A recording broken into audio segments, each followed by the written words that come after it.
दोस्तों welcome to money stocks. तो इस वीडियो के अंदर मल्टीपल स्टॉक्स के बारे में हम लोग बात करेंगे, लेकिन सबसे पहले हम लोग बात करने वाले हैं रिलायंस के बारे में। तो अगर आप रिलायंस का आज के दिन का परफॉर्मेंस देखोगे तो बहुत ज़्यादा वॉलेटाइल हमें रिलायंस का आपको परफॉर्मेंस नजर आया। रिलायंस के अंदर बहुत ज़्यादा वॉलेटाइल परफॉर्मेंस था, एज मार्केट के अंदर भी आपको वॉलेटाइल हमें परफॉर्मेंस नजर आ रहा था, लेकिन क्लोजिंग होते होते मार्केट्स के अंदर हमें पॉजिटिविटी के अंदर हमें क्लोजिंग नजर आई है। लेकिन दोस्तों एक्चुअल बेसिस के ऊपर अगर आप देखोगे तो जो रिलायंस का जो परफॉर्मेंस है वो दिन प्रतिदिन बहुत ज़्यादा हमें नेगेटिविटी हो रहा है।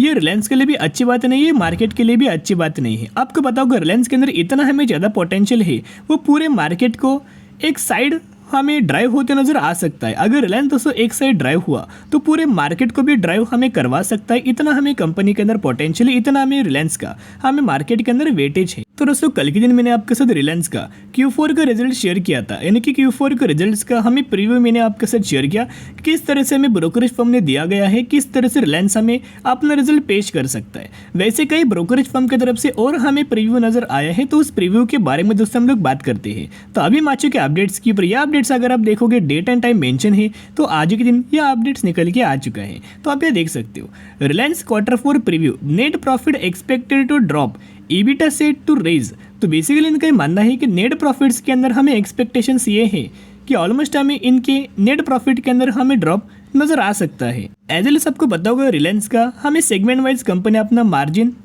प्रॉफिट्स एंड रेवेन्यू जनरेट करती है। तो इनका ये मानना है कि इनका जो प्रॉफिट है वो रिफाइनिंग के अंदर हमें इंक्रीज आपको हो सकता है, और रिटर्न परफॉर्मेंस के अंदर देखोगे तो उसके अंदर भी हमें नेट प्रॉफिट हमें गिरावट दोस्तों आ सकती है। यानी कि रिफाइनिंग के अंदर प्रॉफिट्स के अंदर ग्रोथ, और हमें रिटेल परफॉर्मेंस के अंदर हमें नेट प्रॉफिट्स के अंदर आपको डिक्लाइन नजर आ सकता है, गिरावट हमें नजर आ सकती है। Reliance is expected to report 7.6% sequential decline and 18.8% year-on-year basis fall in its consolidated net profits। यानी कि इनका डायरेक्टली हमें मानना है कि इनका जो नेट प्रॉफिट है उसके अंदर हमें गिरावट हमें रिलायंस के अंदर होते हुए नजर आ सकती है। और ये इम्पैक्ट किसकी वजह से, विंडफॉल टैक्स की वजह से इसका हमें इम्पैक्ट रिलायंस के अंदर हमें पड़ते हुए नजर आ चुका है। एज वेल अगर आप इनका रेवेन्यूज के अंदर बात की जाए, the revenue of the India's largest company by market value is expected to rise 2.1% sequentially and 8.6% year on year basis. तो जो इनका रेवेन्यूज है, रेवेन्यूज के अंदर इन्होंने दिया गया है कि रेवेन्यूज के अंदर ईयर-ऑन-ईयर बेसिस भी और क्वार्टर-ऑन-क्वार्टर बेसिस भी जंप आ सकती है, लेकिन जो नेट प्रॉफिट होने वाला है उसके अंदर हमें डिक्लाइन आपको नजर आ सकता है। तो दोस्तों ऐसा मेरा मानना नहीं है, ये जो मानना है ब्रोकरेज फर्म का ही हमें दिया गया है। तो और भी आप यहाँ देख सकते हो, according to Jefferies, EBITDA retail is likely to be up sequentially 5% on strong revenue growth and stable margin। तो रेवेन्यूज के अंदर ग्रोथ आ सकती है, नेट प्रॉफिट्स के अंदर गिरावट आ सकती है, और मार्जिन के अंदर स्टेबल इन्होंने रेटिंग दिया है। फिर नोमोरा का क्या मानना है कि जो रिलायंस का जो रिटेल सेगमेंट है उसका जो EBITDA है उसके अंदर हमें क्वार्टर बेसिस 5% की जंप हमें आ सकती है, 4,900 करोड़ के आसपास हमें ये नंबर्स हमें दिया गया है। यानी कि ओवरऑल बेसिस की पर अगर आप देखोगे तो रिलायंस का जो रिजल्ट आ सकता है उसके अंदर प्रॉफिट्स के अंदर तो गिरावट आ सकती है, लेकिन रेवेन्यूज के अंदर ग्रोथ हमें आ सकती है। और कल के दिन जो मैंने आपके साथ रिलायंस का Q4 के रिजल्ट्स का मैं रिव्यू भी जो मैंने आपके साथ शेयर किया था उसके अंदर भी सिमिलर तरीके से यही चीज़ें हमें दी गई थी। अभी कोई 100% ऐसा ही होने वाला है ऐसी बात नहीं है, इसमें से 90 to 95% दोस्तों इस तरीके से हमें कंपनी बुरा रिजल्ट परफॉर्म कर सकती है, क्योंकि ब्रोकरेज फर्म ने इन्फोसिस का भी Q4 का प्रीव्यू हमें दिया था। ऑलमोस्ट हमें उतना ही हमें जिस तरह से ब्रोकरेज फर्म का व्यू था उसी तरह से हमें कंपनीज ने परफॉर्म किया। तो इस क्वार्टर के अंदर भी वैसे तरीके से ग्रोथ नजर आ सकती है। सबसे पहले अगर आप दिसंबर क्वार्टर का अगर आप इनका एक्सपेक्टेशंस देखोगे तो अर्निंग पर शेयर के अंदर 25 और रेवेन्यूज के अंदर देखोगे 2.2 लाख करोड़ का। और करंटली यानी कि अगर आप इनका मार्च क्वार्टर के अंदर देखोगे अर्निंग पर शेयर के अंदर 0.69, एंड अगर आप इनका एक्सपेक्टेड देखोगे रेवेन्यूज के अंदर तो 2.22 लाख करोड़, यानी कि ऑलमोस्ट हमें जितना हमें पहले एक्सपेक्ट किया था उससे भी कम दोस्तों करंटली एक्सपेक्ट कर रहे हैं। और अर्निंग पर शेयर के अंदर पहले जितना एक्सपेक्टेड था उससे भी कम हमें एक्सपेक्ट हो रहे हैं। तो रिलायंस के अंदर हमें गिरावट होने का बहुत ज़्यादा दोस्तों चांसेस नजर आ रहे हैं, क्योंकि पिछले क्वार्टर के हिसाब से अगर आप कंपेयर करेंगे तो एक्सपेक्टेशंस के अंदर भी फॉल आया है, और कंपनी के रिजल्ट्स के अंदर भी हमें फॉल नजर आ सकता है, प्रॉफिट्स के अंदर तो डिक्लाइन नजर आ सकता है। तो कब हमें रिलायंस का Q4 का रिजल्ट आने वाला है, कल के दिन। तो कल के दिन मार्केट आर या पार हो सकता है। इसी रिगार्डिंग वीडियो स्टार्ट होने से पहले वही मैंने आपके साथ शेयर किया है कि इस कंपनी के अंदर बहुत ज़्यादा पोटेंशियल है, तो ये मार्केट को कभी भी दोस्तों टर्न हमें कर सकती है ऊपर या नीचे।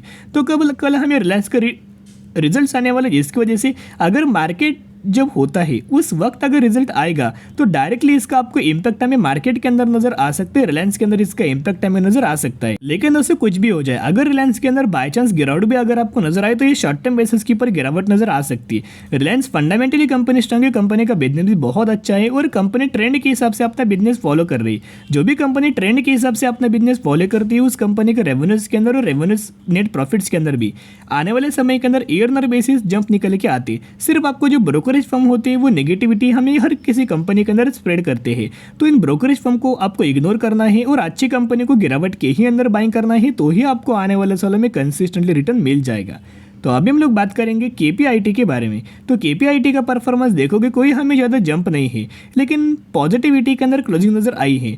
लेकिन अगर आप टॉप पॉइंट से बॉटम पॉइंट तक अगर आप देखोगे ऑलमोस्ट हमें मार्केट के अंदर भी इसी तरह से मूवमेंट्स हमें नजर आई थी। पहले मार्केट के अंदर जंप आई, बाद में जो मार्केट गिरा, बाद में गिरावट ही गिरावट हमें मार्केट के अंदर नजर आई। लेकिन एक्चुअल बेसिस के ऊपर कंपेयर करेंगे तो 2% की गिरावट हमें केपीआईटी के अंदर नजर आ चुकी है। तो सबसे पहले हम लोग बात करेंगे पॉजिटिव अपडेट्स के बारे में। तो यहाँ अगर आप पॉजिटिव अपडेट्स के बारे में देखोगे, KPIT tech, Tanla platform, ITC global, Vaibhav global, Kalyan jewellers stock where FPI up stake in despite. तो बेसिकली अगर आप देखोगे एफपीआई के ने इस कंपनीज के अंदर हमें अपना स्टेक बढ़ाया है। बहुत सारे लोगों का ये मानना है, मैंने ये डाउट्स मैंने कल के दिन भी आपके साथ क्रिएट किया था, लेकिन बहुत ज़्यादा लोग क्या करते हैं वीडियो को स्किप करके देखते हैं, तो जो बहुत ज़्यादा इंपॉर्टेंट जो पॉइंट होता है वो दोस्तों आप मिस कर देते हो।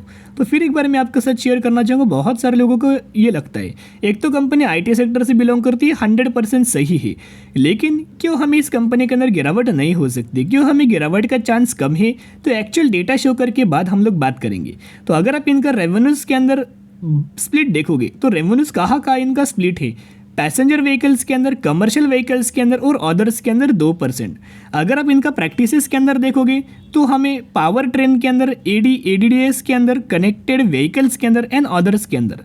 तो क्या यहाँ जो विप्रो, इन्फोसिस, टीसीएस के अंदर गिरावट हो रही, उस गिरावट की वजह क्या है? बैंकिंग फाइनेंशियल सर्विसेज की वजह से ही गिरावट हो रही। लेकिन क्या बैंकिंग फाइनेंशियल सर्विसेज ये सर्विस क्या केपीआईटी प्रोवाइड करती है? बिल्कुल भी नहीं।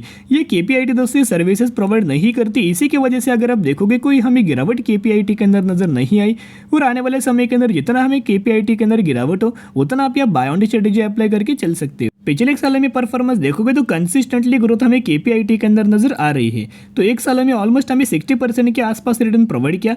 जितना हमें केपीआईटी के अंदर गिरावट हो उतना इस कंपनी के अंदर बाय ऑन स्ट्रेटेजी अप्लाई करके लंबे समय के लिए होल्ड करना, फंडामेंटली कंपनी बहुत ज्यादा स्ट्रॉन्ग है। तो अभी हम लोग बात करने वाले हैं 10:1 रेशियो के अंदर आपको इसी कंपनी के अंदर बोनस का हमें बेनिफिट मिलने वाला है। तो अगर आपके पास इस कंपनी के 1 शेयर होंगे तो 1 के बदले 10 आपको बोनस शेयर दिया जाएगा, और यही एग्जीक्यूशन के बाद आपके पास हो जाएंगे 11 शेयर।